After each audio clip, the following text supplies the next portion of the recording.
नमस्कार विद्यार्थी मित्रमैत्रिणींनो, आपल्या यूट्यूब चॅनलमध्ये तुम्हा सगळ्यांचं पुन्हा एकदा स्वागत आहे।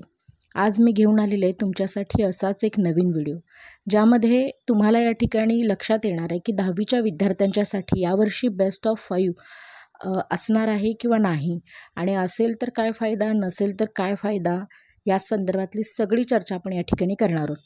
हां, पण त्या अगोदर जर तुम्ही चॅनलवरती नवीन असाल तर चॅनलला सबस्क्राईब करून अपडेट राहायला विसरू नका, कारण आपल्या चॅनलवरती अशा शैक्षणिक बातम्यांचा आढावा आपण या ठिकाणी घेत असतो।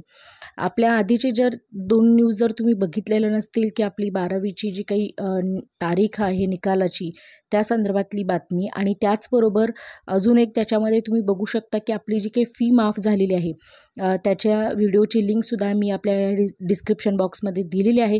तेव्हा तिथे जाऊन तुम्ही बघू शकता की 10वीच्या आणि 12वीच्या कोणत्या विद्यार्थ्यांना फी माफ झालेली आहे आणि ती परत मिळणार आहे, या संदर्भातले सगळे डिटेल्स तुम्हाला त्या व्हिडिओमध्ये मिळणार आहेत। त्यामुळं जर तुम्ही चॅनलवरती नवीन असाल तर सबस्क्राईब करायला विसरू नका। चला तर मग आपण सुरू करूयात की नेमका बेस्ट 5 म्हणजे काय हे आधी समजून घेऊया। त्याचबरोबर यावर्षी बेस्ट 5 आहे का तेही आपण बघूयात। तर या ठिकाणी स्क्रीनवरती तुम्हाला दिसत असणार आहे की बेस्ट 5 जर समजा ऑप्शन नसेल यावर्षी, तर साधारण तुमचे मार्क्स किती होतात किंवा तुमची टक्केवारी किती येते ती आपण जरा बघूयात। या ठिकाणी स्क्रीनवरती तुम्हाला विषय दिसत असतील। पहिले 3 असतात ते आपल्या भाषा विषयाचे असतात, म्हणजे एकूण 6। मग त्यातले भाग 1, 2 हे आपण सोडून याच्यावरती आपण चर्चा करूयात। मग जर समजा या ठिकाणी तुमचे भाग 1 आणि 2 आपण जर ते वगळले आणि विषय जर बघितलं तर एकूण 6 विषय असतात। मग त्याच्यामध्ये मराठी, हिंदी, इंग्रजी, गणित आणि विज्ञान समाजशास्त्र, ठीक आहे। मग आता इथं आपण एक ॲप्रॉक्सिमेटली आपण असं बघूयात की तुम्हाला एवढे गुण मिळालेले आहेत। मग आता याच्यामध्ये की नाही, जर बेस्ट 5 गृहीत नाही धरला तर किती होतात बघा, 430 ही आपली टोटल येते। आणि जेव्हा आपण या ठिकाणी टक्केवारी काढतो तेव्हा ती टक्केवारी आपली येते ही जवळजवळ 71%। म्हणजे जेव्हा तुम्ही भागाकार करता आणि आपली टक्केवारी काढता तेव्हा तुम्हाला 71.66 असे गुण जे आहेत ते तुम्हाला मिळणार आहेत। हे केव्हा, जेव्हा आपण या ठिकाणी बेस्ट 5 धरत नाही। आता बेस्ट 5 जर धरले नाहीत तर याच्यामध्ये तुम्ही एक बघा, या ठिकाणी विज्ञानला अगदी कमी मार्क्स आहेत, बरोबर। म्हणजे या ठिकाणी मराठी 70 आहे, 80, 70 या पद्धतीचे मार्क्स आहेत।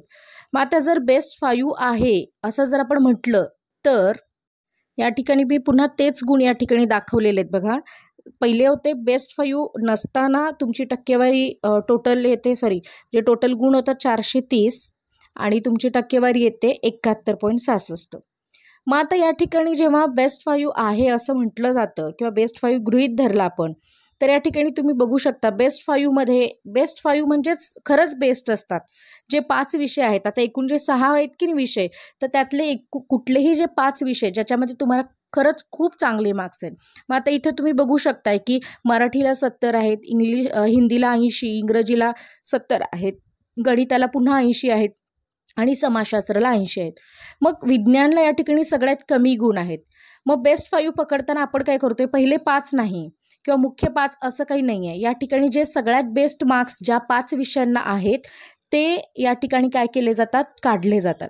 आता इथं या ठिकाणी तुम्ही बघू शकताय, या ठिकाणी ना जेव्हा बेस्ट 5 काढलं जातं तेव्हा ते काढत असताना त्या ठिकाणी विज्ञानचे जे 50 गुण आहेत, म्हणजे आता इथं विज्ञानचे जे 50 गुण म्हणजे याचा अर्थ काय की ते कमी आहेत म्हणून। समजा या ठिकाणी जर समाजशास्त्राला 50 असते किंवा कमी असते तर आपण तो वगळला असता, किंवा गणिताचे कमी असते तर आपण ते कमी केलं असतं। मग या ठिकाणी विज्ञानला कमी आहेत, याचा अर्थ पहिला बेस्ट 5 मध्ये आपल्याला धरणार आहेत आपण किती मार्क्स, मराठी, हिंदी, इंग्रजी, गणित आणि समाजशास्त्र। मग या सगळ्याची जेव्हा टोटल केली जाते, विज्ञान हा कमी आहे त्याच्यामुळं, तर बेरीज किती येते, 380। कधी, जेव्हा बेस्ट 5 घेतला जातो तेव्हा।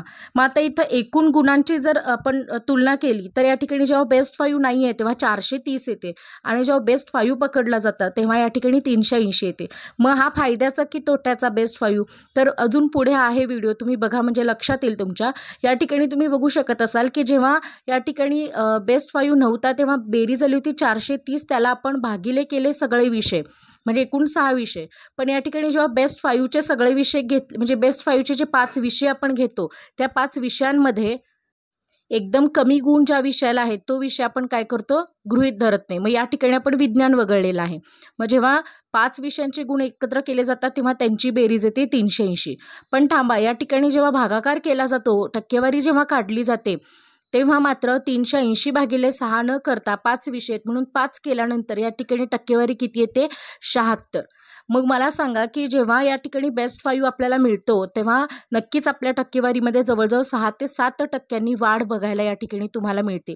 दोन्ही मार्क्स सेम आहेत, पण बेस्ट 5 मिळाल्यानंतर या ठिकाणी काय होणार आहे, तुम्हाला तुमची टक्केवारी वाढणार आहे. मग यावर्षी आहे का नाही, तो हो, घाबरू नका, यावर्षी बेस्ट 5 हा आहे. त्यामुळे यावर्षी तुम्हाला खूप चांगले गुण मिळणार आहेत आणि मी आधीच तुमचं अभिनंदन करते.